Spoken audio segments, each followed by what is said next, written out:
What's going on, everybody, and welcome back to the channel today for a special interview. Today, I'm speaking with the director of the new film that is available now on Shudder, Superhost, which if you checked out my review, you know that I really loved and hate at the same time. Hate because it's the same fear of Airbnbs, but ultimately, no, the film is fantastic, but I just hated how triggering it was for me. But that's what horror films are supposed to do. Today, we have Brandon Christensen. Brandon, what's up, buddy? Hey, how you doing, man? Thanks for having me. Good. Man, you went from terrorizing mothers, and then now you had to step over into terrorizing travelers, huh? This is what we're doing? I kind of got to the point with my kids that, they weren't really inspiring anything too scary right now. So I had to sort of step out of my mother horror comfort zone. And now I've done the Airbnb thing, and I've had those experiences. So I'm like, all right, let's try something new here. By the way, if it's not too personal, what age range is your kids? Because I want to know. I'm curious to know when they're going to start being implemented into some of your projects. My oldest is turning 10 next month, and then my middle one is turning 7 this month, and then we have a 2-year-old that just in July just turned 2. Get the 2 ready. I mean, you already got a resume of working with younger kids, so like this works. So they're up the bat very soon, I assume. Yeah, it's I mean, it's definitely the landmark, these moments in life, like the baby stage is terrifying. The schools stage is terrifying. I've kind of settled into the comfortable zone, and I think once we hit high school and the teenage years, that's when the horror is going to come out again. Yeah. So I mean, one thing about just my appreciation for film, and more importantly independent film makers, is that I try to do my job to really get the word out so that people can support, especially during the pandemic. It was a really rough time, and a lot of people think when you're a director you're just rich, and I try to explain to people that people are completely emptying out every bit of money they can to put out a passion project, and it's our responsibility to go and support.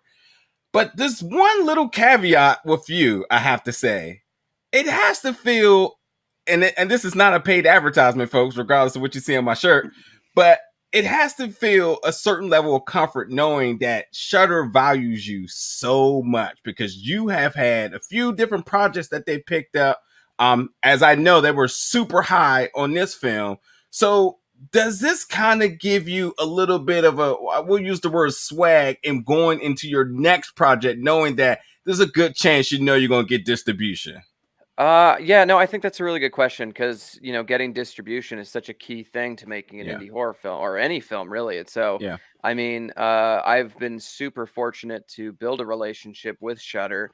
My first film didn't purchase Stillborn, my first film, but they bought the streaming rights, so they took it there and they kind of made it their own, and they did a great job with it. And then with Z, they acquired that before it was done, and they sort of had the trust from Stillborn. And then in this case, it was like I had just shot the film.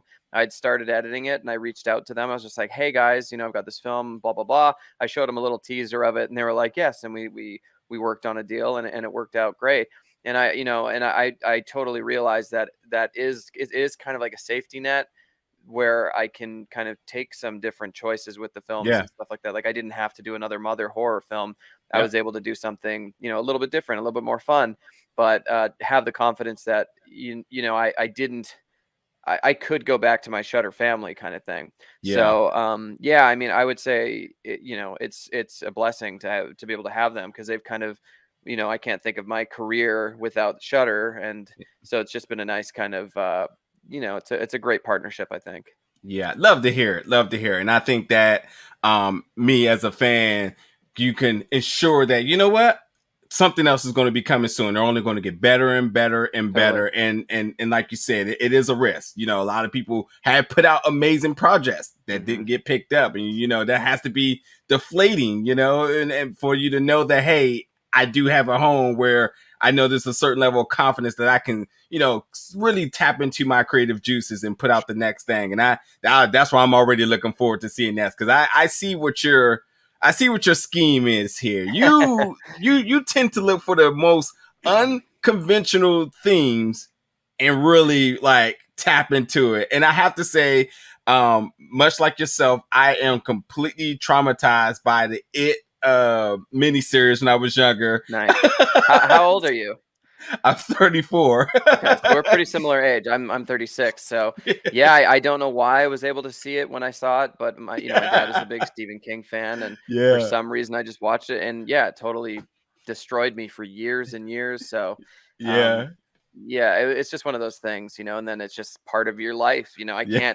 can't disconnect my childhood from it being attached to it Exactly. because that was just such a big formation of who I became. So yeah, it is pretty funny how I think a lot of people our age had that issue with that film. Yes, yes, and so that's why I love going into Superhost, which we'll talk about exactly what the film is. But one huge critical big element of the film is the whole Airbnb rental thing. And Hmm. as I said in the review, I don't do them. And I watched one film that solidified why I don't do them. And then this came out, and somebody knocked at my door and was like, "You need to check this out." And I'm like, oh, here we go. And I was like, see, this is why I don't do it. But it's such a realistic thing. So two things I want to kind of talk about with that. One, your experience in wanting to go forward with this project. And also, on the other flip of the coin, why are the renters social media influencers? What's your gripe with that? Why was that the characters you need to be on the other side here? I mean, it's nothing personal against anybody, but it was less. I mean, it was more just like, how do you find a characters that can be a good foil for this Rebecca character? Because Mm-hmm. it spawned from an experience I had in an Airbnb that had an awkward interaction with a superhost, and it wasn't scary, wasn't violent, was totally fine. It was just awkward. Yeah, And yeah, then I saw the movie Creep, and I loved how you love Joseph in that film, and he's yeah, just like such a lovable bad guy. And so I kind of took these two characters and I molded them together, and I created Rebecca. And yeah. then you need to find someone that you can play off of them. And I mean, who is faker than YouTubers? Like those vloggers that present themselves in that hyper real thing. And so I thought it was just really interesting to have two characters that are putting on this face that is not really who they are, Yeah. and then counterpoint it with another person who is not who they say they are, and they're also putting on a face. And so you've got Yep. all these people are all lying about who they actually are, Yep. and it was just kind of an interesting thing, and it just sort of developed. But I don't think I think YouTube's an amazing thing because it's Yeah. made creators like yourself. There's tons of people out there that are doing good things and they're doing positive things.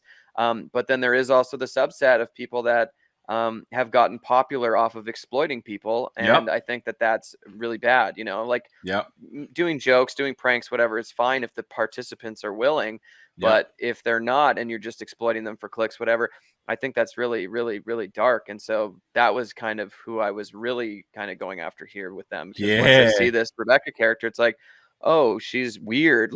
We can maybe use this. And it's like, that it backfires as about as horribly as it can. I love that because that's almost I think that's almost to a T what I was expecting you to say, because yeah, this film definitely leads you down the path of automatically being suspicious of Rebecca, who is Hmm. fantastically um played by Gracie Gillum. Hmm. And I think that by this typical writing, some people will easily say, like, okay, that's the bad guy. Of course it is, because look how wholesome they are and look how relatable the social media influences are. Right. When essentially they are the monsters, Totally. because they aren't even, by not to mention as a tandem, they're monsters, but even when you just take the social media aspect out of it, as a cohesive unit in a relationship, they're also dysfunctional, which is also problematic, because while they can't even work on their own thing, they're pointing a finger at every single body else that comes around there. And I thought that Totally. was so interesting, because I was like, okay, I got to change your heart here. Like, I think they're the bad people, and I think that was part of the confliction / tug of war in watching this, which I really love, because yes, things get absolutely crazy at the end. Yes, I'm super leery and would never do Airbnb, but the moment I wanted to start to say, like, okay, maybe it's not too bad, that was, oh, okay, cool. You got me, buddy. But I know a lot of people have asked, but we have to talk about the casting here Hmm. of Gracie. I mean, there's one thing that I think I got from this, my research and hearing this answer, is that Anybody who does a good stint in doing Disney and or Nickelodeon, they turn into a very fantastic, insane actors. So did you know you were inheriting this right now? Like, that's the question.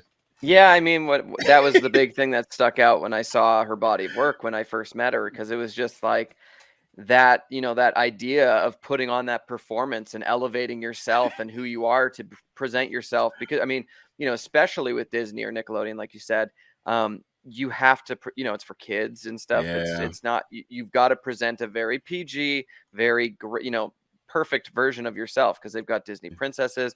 They're all about clean family, all this stuff. So just the idea that Gracie had that experience of doing not only the movie where she's playing, like a Annette Funicelli kind of beach 50s kind of character, she's also going to be doing press for that film, and she's going to be again putting on that smile. And you can just imagine, you do hours and hours of press, and you've got that huge smile, and then all of a sudden, like, okay, we're done for the day, and you can just see it snap and it's off. And I was just like, that's what Rebecca needs to be. She needs to be the best person in the world until she's on her own and she's in the dark and she can do her own thing. But really just elevating yourself, just like the YouTubers do, just like going to 11 so you can kind of present the best version of yourself, just so that when you do go to the other side, the contrast is so huge. Yeah I just can imagine casting and you say this is my Rebecca, and then actually seeing the performance and kind of just being like, okay, we like, did you feel like you had a problem when you were like, wow, I didn't know I was getting this? Maybe I bit off more than I can handle. Did you have to do any restructuring for this? Because it's by far one of my best performances of somebody I had not seen their work. It's just it carries the movie. It's not even a question. Yeah, for sure. I mean, it wasn't really adjusting anything. I mean, the script is pretty much, what it was written, and just her performance. She added this kind of funny energy to it. It was almost like this Melissa McCarthy thing where she's just a goofball, and I didn't 100% know that was going to be how it played. Like, I wanted them to be that fake happy thing, but I feel like I probably wrote it a little bit more robotic, like a what are they called? The oh gosh, the blonde women that all are robots, and oh yeah. Yeah, you know what I mean. Yeah, go ahead. Yeah. So I was kind of picturing that they were just this perfect bubbly thing, but she added the goofiness to it and just the awkwardness, and it just made her so endearing at the same time. So then when you get to the interview and she actually kind of talks about herself, whether or not that's really kind of the truth or not, she starts to slip into these emotions, and you're just like, oh wow, something's actually going on. Because I mean, ultimately, where this is going. You look at the movie poster; it's right behind these pictures. There's blood everywhere, all over her. You know that she's going somewhere dark.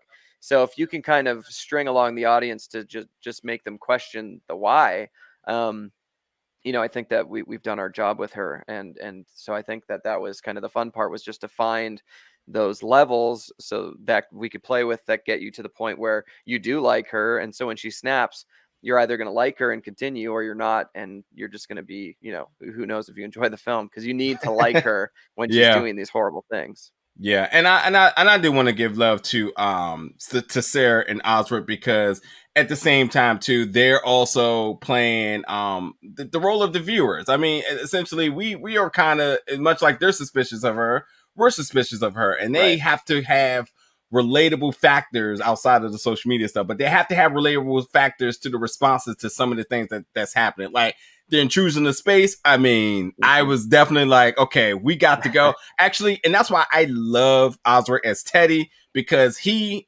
100%, and I think this character has probably a lot of what your response would have been, where he was just like, no, we're going. Like, I'm not waiting this out. Like, we're going now. Right. Yeah, I think one too many things sort of stack up on them, because it's like, it's one thing to get pancakes. It's another to just sort of see the differences in names on mail or something like that, where things just don't add up anymore. And it's like, what are we doing? Let's get the hell out of here. But yeah, I mean, they definitely have a tougher part, because everybody's going to watch this and remember Rebecca because she's so big and larger than life. But you have to pit her against characters that, they're YouTubers or they're vloggers. They're not going to be people that you want to see Mhm. survive because of, like hey guys, what's up? All that is just so insane that people, I Yeah. think, are turned off by it. So you Yep. have to find a way to kind of make them a little empathetic and put them in a situation that you can at least understand why they're doing what they're doing. And I hope that comes through with Claire just being, she just hates the idea that Teddy's parents are paying for them. And I think Yeah. that's a pretty relatable thing, just being Yep. independent and being able to take care of each other and not having to rely on others. So I think hopefully that, that hits with the audience in Yep. some way, that they can at least be like, okay, I get why she wants to do this, because Mhm. if she does, they can maybe, have a life. And you can say, well, why don't you just drive an Uber or something like that? But, you know, So when did you film this? Because you have a small cast. Was this done during the pandemic? yeah, it was. We shot in October last year. So it Nice. was kind of right in the middle of everything. It was, tiny cast, tiny crew. It was only me, the producer Curtis Harder, and then a crew of 6, and then we had our Nice. set medic as well. So I mean, it was by far the smallest shoot, scale wise and scope Yeah. wise of crew and just bodies on set, Yeah. by probably 30%. Like it Nice. was tiny. But it was great because everybody that I worked with on this, I'd worked with before, so we Yeah. had a very comfortable relationship and just like a shorthand for everything. So we felt comfortable doing this together, and Nice. I was really proud of them that they stepped up to do all this. So it was a lot of fun to have them.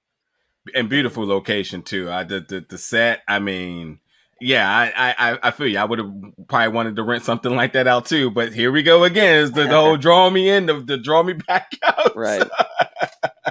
If was there any sort of modifications that you initially wanted to go into with this film that you ultimately had to change due to the pandemic, or any other some sort of changes you had to make? Um, I Like, actually don't think so. I mean, it was kind of written to be something that we could do during the pandemic. I mean, my last 2 films are mostly house movies where all the problems of the script, and you always kind of scale everything back down to the yeah, house, because that's kind of just like the brain of the film.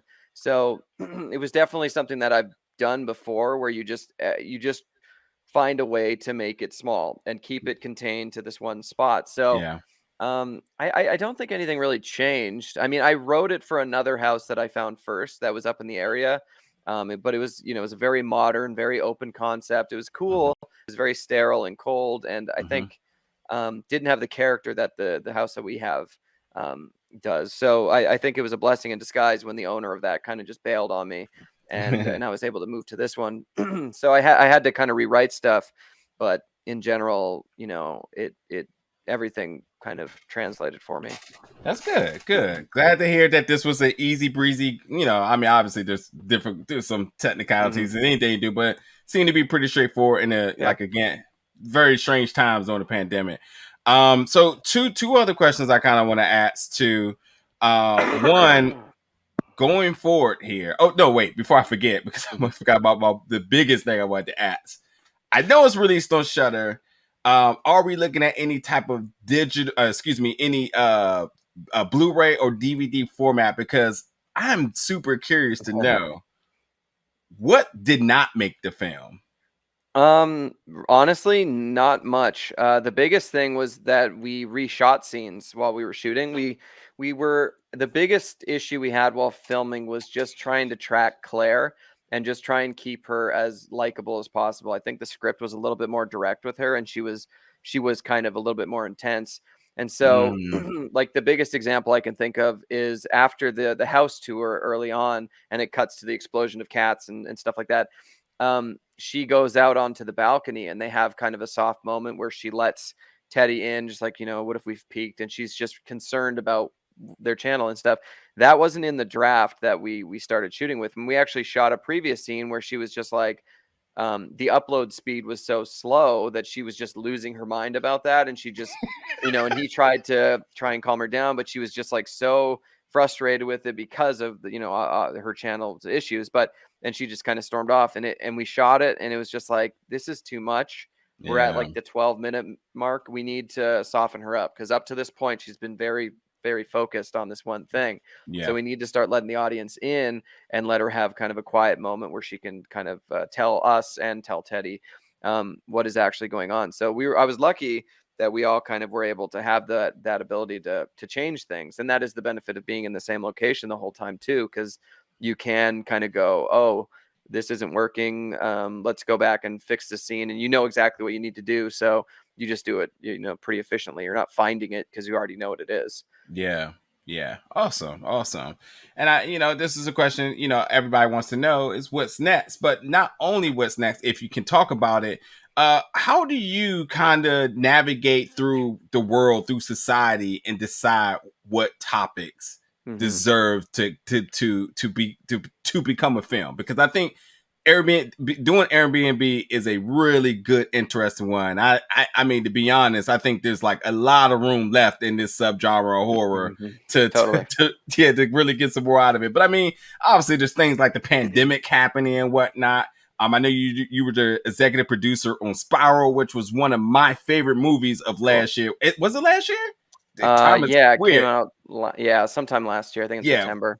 Fantastic film, and the premise of that is it fits your identity. So, what do you kind of how do you go through the vetting process to say, like, you know what, this is the one, this is what I need to do next, and please, I need like 4 or 5 more films of horror before you switch genres. Yeah, I mean, I don't know if I ever will switch. It's been, I love horror, so it's cool to stay in that. It's really just kind of about the idea and the characters for me, like the Airbnb situation I had, which was kind of not a big deal, but it had the nugget of something in it which you can exploit. So, I mean, if I think back to Z, it's kind of like the whole thing with the kid falling. That is just something that, as a parent, when my kids go upstairs, it's just always in the back of your mind. And so it's just kind of like taking these thoughts that you pick up anywhere and you just can put a what if twist on it. Just like, well, what if that happened? Like, what would that lead to? And so you're kind of snowball from that kind of idea. And that's what happened with this film. And it's funny because, like, when I was doing Z, I had no idea what I wanted to do next. You're never really thinking about that. You're like, man, I've put so much into this film. How could I do that again with something else that I'm going to love as much as this? And then all of a sudden you find this idea and it excites you because it's a little bit fresh. It's a little bit different. I got to try, I went from the dark feel bad movie to kind of a dark but lighter and more funny affair with this. And so I just found different things that interested me. I found Rebecca, and I thought that she was a fascinating character to play with. I found the YouTube kind of subculture thing, and I thought that was really fun. So it ultimately just ends up being just like, what is that idea that you can twist on, and who are the characters that are affected by that? And that's kind of what interests me the most, is just what is the human story that can connect to this idea. Like, if it was just 2 people going to this Airbnb and then they get tortured, whatever, that's fine. But being able to kind of, they're there for a reason for their show, and their show is the ultimate undoing of them. If they didn't have that show, they would have been fine. If they just went and they got in after meeting Rebecca the first time, everything would have been fine. But because she was a weirdo and they didn't understand her, it all backfired. So just having the character's central purpose in life to be attached to that idea, I think, is super important. That's awesome. That's awesome.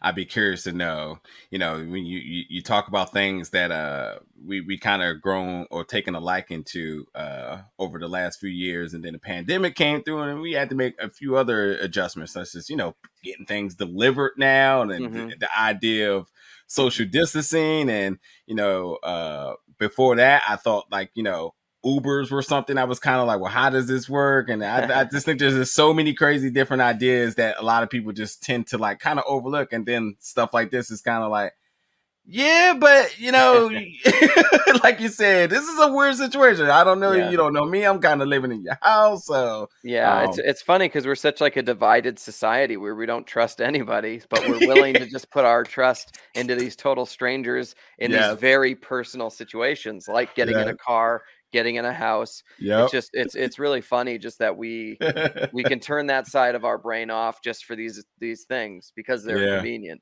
And convenience is key, I guess. I tell you, it took me a long time to be comfortable with Apple Pay. I was just like, oh, I'm not doing that. That's not gonna work. But command isn't so convenient. Yeah, But for sure. that's the where we're in. So, buddy, first off, again, it's a pleasure talking to you. I cannot wait to see what's next. Superhost, folks, is a film I can't rave enough about. Check it out. It's very fun. I think this is a film that if you, by all means, Friday night and you just like tossing up ideas of what to do, this is perfect for you. For folks who have travel soon to be planned, take a look at this. May have you rethinking things a little bit. I understand Airbnbs may come in a little bit cheaper, but staying at that Marriott may not be a bad idea. You never know. And hell, you might even start to exploit the dangers in hotels. I feel like that's so much. Like The Shining has nailed it. It's tough to. It's Identity. There's a lot of movies that did a great Vacancy, stuff like that. They've done a great job with that.